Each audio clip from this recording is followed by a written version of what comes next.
কড়াইতে জল দিয়েছি, এর মধ্যে আমি মটরশুঁটি, আলু হলো ফুলকপি, এই ফুলকপি এরমভাবে রান্না করলে খুব খেতে স্বাদ লাগে। এগুলো একটু আমি সব সেদ্ধ করে নেব। এর মধ্যে দেব পেঁয়াজ, রসুন আর টমেটো। এগুলো সব আমি সেদ্ধ করে নেব।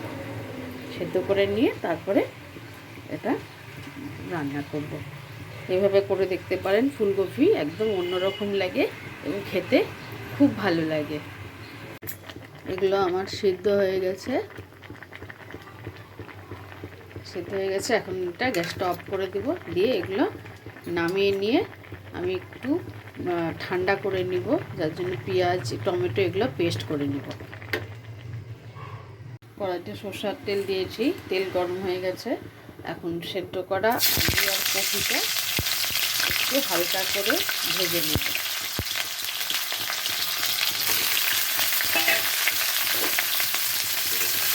এটাকে সেদ্ধ করা, সেজন্য হালকা করে একটু ভেজে তুলে নেব। এর মধ্যে একটু অল্প লবণ দেব আর একটু হলুদ দেব। পরে আমি লবণ হলুদ দেবো আবার, সেজন্য হলুদ আর লবণটা খুব কম দিয়ে একটু হালকা করে ভেজে এটা তুলে নেব। এটা হালকা ভাজা হয়ে গেছে। এখন গ্যাসটা আমি ছোট করে দিয়ে এগুলো সব আমি তুলে নেব।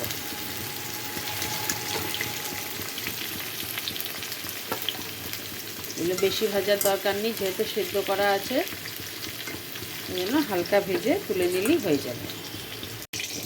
কপি ভাজা, আলু কপি ভাজা তেলের মধ্যেই আমি আর তেল দিইনি, ওই তেলটার মধ্যেই দুটো এলাচ, একটু দারচিনি আর দুটো লবঙ্গ ফোড়ন দিব, আর এর সঙ্গে একটু সাদা জিরে।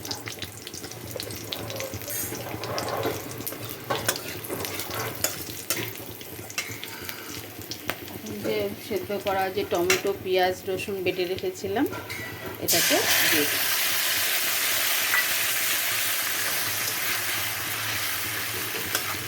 এটাকে এখন খুব ভালো করে কষিয়ে নিতে হবে। এর মধ্যে আমি দেব লবণ, স্বাদ মতো লবণ, আর দেব হলুদ।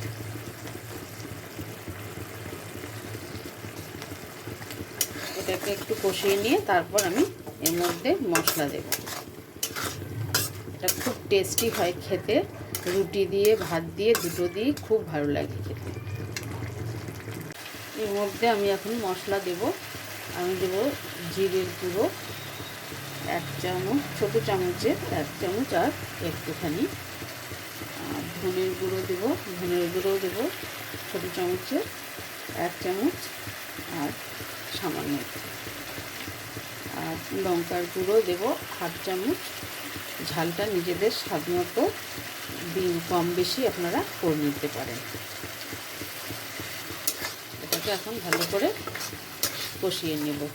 যেহেতু পেঁয়াজ আর রসুনটা সেদ্ধ করা ছিল, সেই জন্য এটার কাঁচা গন্ধটা থাকে না পেঁয়াজ রসুনের। অল্প একটু জল দিয়ে এটাকে ভালো মতো কষিয়ে নেব।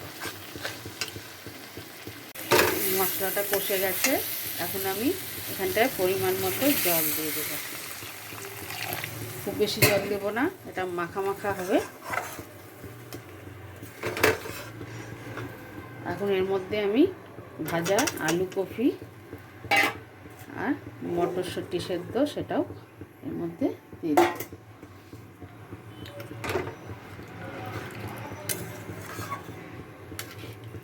দিয়ে এখন এটা ফুটতে থাকবে। মাখা মাখা হয়ে গেলে আমি নামিয়ে নেব। এটা ইচ্ছা করলে একটু ঝোলঝোলও রাখা যায়, সেটাও খুব ভালো লাগে। আমি আজকে একটু মাখা মাখাই করেই নামাবো। আমার এটা হয়ে গেছে, ঝোলের থেকে আর শুকাবো না, একদম পুরো মাখা মাখা হয়ে গেছে। এখন এর মধ্যে আমি দেব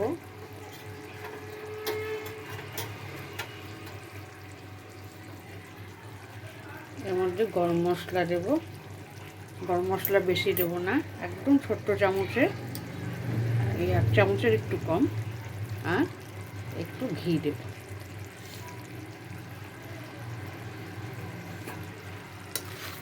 এখন এটাকে নেড়ে চেড়ে নামিয়ে নিই।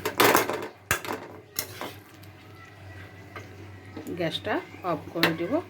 আমার এটা রান্না হয়ে গেছে। একটু অন্যরকম ফুলকপি রান্না, খেয়ে দেখতে পারেন, খুবই ভালো লাগে।